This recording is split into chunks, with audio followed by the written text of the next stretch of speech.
ದಿನಾಂಕ 3/2/2026 ಮಸ್ಕಿಗೆ ಬಂದಂಥ ರಾಯಚೂರು ಉತ್ಸವ ರಥವನ್ನು ಸಾರ್ವಜನಿಕರು ಎಲ್ಲರೂ ಕೂಡ ಸ್ವಾಗತಿಸಿಕೊಂಡು ಉತ್ಸವ ಮಾಡಲಿಕ್ಕೆ ಪ್ರೋತ್ಸಾಹ ನೀಡಿದ್ದಾರೆ.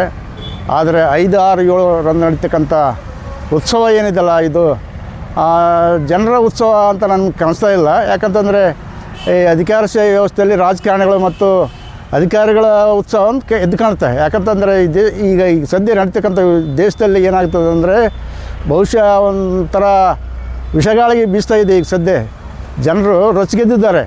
ಅಂಥದ್ರಲ್ಲಿ ನಮ್ಮ ರಾಯಚೂರು ಜಿಲ್ಲೆಯ ಉತ್ಸವ ಮಾಡಲಿಕ್ಕೆ ಬಡ ಜನರು, ಸಾಮಾನ್ಯ ಜನರು ಅದರ ಭಾಗವಹಿಸೋಕ್ಕೆ ಆಗ್ತಾಯಿಲ್ಲ. ಆದರೆ ಜನರಿಗಾಗಿ ಬಂದಂಥ ದುಡ್ಡನ್ನು ಈ ಜನರ ಹೆಸರಿನಲ್ಲಿ ಉತ್ಸವ ಮಾಡ್ತಕ್ಕಂಥದ್ದಿಲ್ಲ. ಇದನ್ನು ನಾನು ವಿರೋಧ ಮಾಡ್ತೀನಿ. ಇದು ಜನರಿಗೆ ತಲುಪೋದೇ ಇಲ್ಲ ಇದು. ಯಾಕಂದರೆ ನಾನು ಮಾಜಿ ಜಿಲ್ಲಾ ಪಂಚಾಯತ್ ಮೆಂಬರಾಗಿ ಹೇಳ್ಕೊತೀನಿ, ಇದು ಜನರ ಉತ್ಸವ ಅಲ್ಲ, ಇದು ರಾಜಕಾರಣಿಗಳು ಮತ್ತು ಅಧಿಕಾರಿಗಳ ಉತ್ಸವ ಅಂತ ಹೇಳಿ ನಾನು 2 ಮಾತು ಮುಗಿಸ್ತೇನೆ.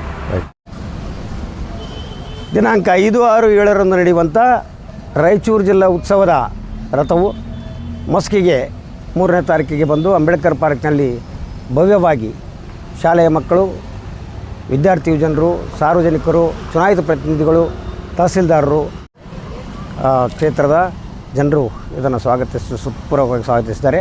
ಆ ಜ್ಯೋತಿಯನ್ನು ಮುಂದೆ ಮೆರವಣಿಗೆ ಮೂಲಕ ಇಡೀ ಮಸ್ಕಿಯಲ್ಲಿ ಕಳಿಸಿದ್ದು ಬಹುಶಃ ನಮಗೆಲ್ಲರೂ ಕೂಡ ತುಂಬ ಏನಂತೆಲ್ಲ ಸಂತೋಷದಾಯಕವಾದಂಥ ವಿಷಯ ಅಂತ ಹೇಳೋದ್ರ ಜೊತೆಗೇ ಹೈದ್ರಾಬಾದ್ ಕರ್ನಾಟಕ ಅಥವಾ ಕಲ್ಯಾಣ ಕರ್ನಾಟಕ ಅಂತ ನಾವು ಕರಿತೀವಲ್ಲ, ಅದರ ಭಾಗವಾಗಿ ರಾಯಚೂರು ಜಿಲ್ಲೆ ಉತ್ಸವ ಜನಮಾನಸದ ಉತ್ಸವ ಆಗಬೇಕಾಗಿತ್ತು.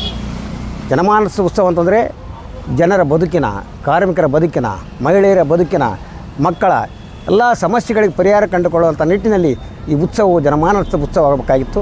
ಅದಕ್ಕೆ ಪರಿಹಾರವನ್ನು ಕೂಡ ನಾವು ಕಂಡುಕೊಳ್ಬೇಕಾಗಿತ್ತು. ಆ ಕಾರಣದಿಂದ ಈ ಉತ್ಸವ ಬರೀ ವಿಜೃಂಭಣೆಗಾಗಿ, ಹೆಸರಿಗಾಗಿ ಮಾಡಿದಂಥ ಉತ್ಸವ ಆಗಲಾರ್ದೇ ಜನಮಾನಸದ ಪ್ರತಿಯೊಂದು ರಂಗದ ಯುವಕರು, ವಿದ್ಯಾರ್ಥಿಗಳು, ಕಾರ್ಮಿಕರು, ರೈತರು ಪಾಲ್ಗೊಂಡಾಗ ಮಾತ್ರ ಇದು ನಿಜವಾದ ಉತ್ಸವ ಆಗುತ್ತಂತಂದಕ್ಕೆ ನಾನು ಬಯಸ್ತೇನೆ. ಆ ಕಾರಣದಿಂದ ರಾಯಚೂರು ಜಿಲ್ಲೆಯ ಈ ಉತ್ಸವವನ್ನು ಹಮ್ಮಿಕೊಂಡಂಥ ಎಲ್ಲ ಮಹನೀಯರು ಈ ನಿಟ್ಟಿನಲ್ಲಿ ಯೋಚನೆ ಮಾಡಿದ್ದೆ ಆದರೆ ಬಹುಶಃ ಈ ಉತ್ಸವ ನಿಜವಾದಂಥ ರಾಯಚೂರು ಜಿಲ್ಲೆಯ ಉತ್ಸವ ಆಗ್ತದೆ ಅಂತೇಳಿ ನಾನು ಬಯಸ್ತೇನೆ. ಜೈ ಭೀಮ್.